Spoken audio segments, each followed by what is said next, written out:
Now, sexual violence against women and girls is one of the most widespread, persistent and devastating human rights violations in our world today.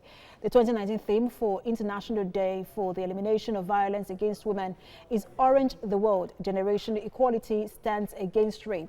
Founder of Live Abundantly Empowerment Initiative, Onyerinma, joins me now for her take on this.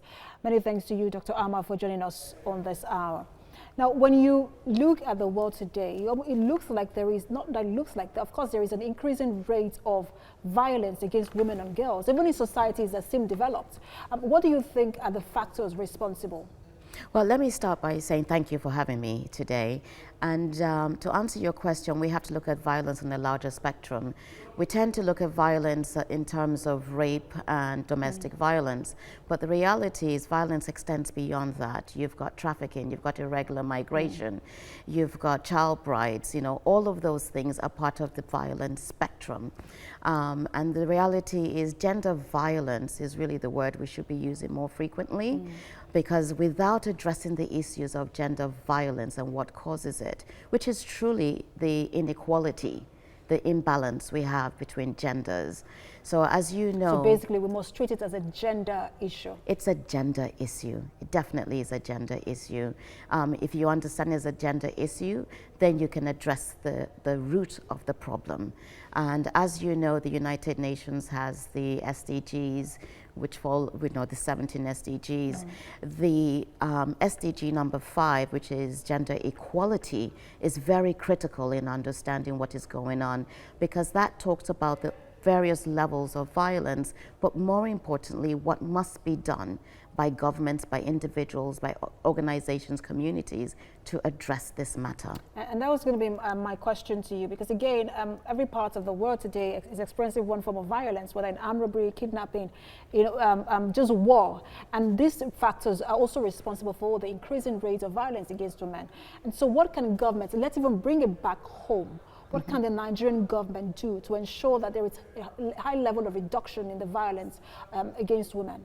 Well, let's start by, we have laws. There are laws in Nigeria that says we're going to protect women, and if you're violated, you can prosecute, you can report. We have to uphold those laws.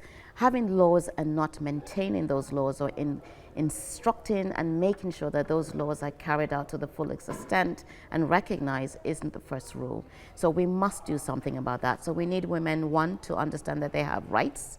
So we've got human rights, we've got child rights, we have rights that protect women against violence, and then we need to maintain and recognize those laws. So if you have a perpetrator, they should be prosecuted. There is no room for impunity.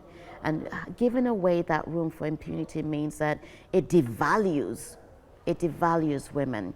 So when you devalue women, when you devalue girls, it is a stigma that they walk around with, but it also means as a society, we're not dealing with those issues. So one, we have to educate people. Two, there has to be awareness. Three, they have to feel confident that when they report it, they're not going to be mocked or stigmatized, and the families are not going to tell them not to report the violence. We have to do something about it. It's very critical. I was going to hit on the issue, sorry to button, because a lot of people don't report these issues. There's a certain level of shame when you say, I couldn't go to school because of this issue, or I suffered this level of violence, I was trafficked, or I just these different levels of violence, domestic violence and all. So what's your advice to young girls and women when it comes to speaking up and speaking out? You have to speak up. If you don't speak up, the perpetrator cannot be prosecuted. And your dignity goes down the line.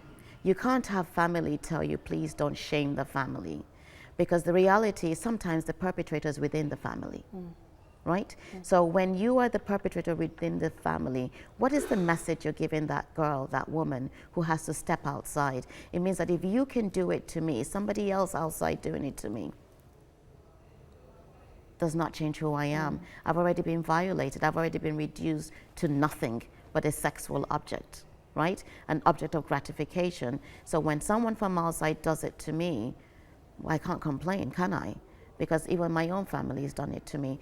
But outside of that, it is recognizing the rights of women. I'm sorry, we do have to leave it there. Founder, Live Abundantly Empowerment Initiative, Dr. Onyerinma, many thanks for coming. Thank you.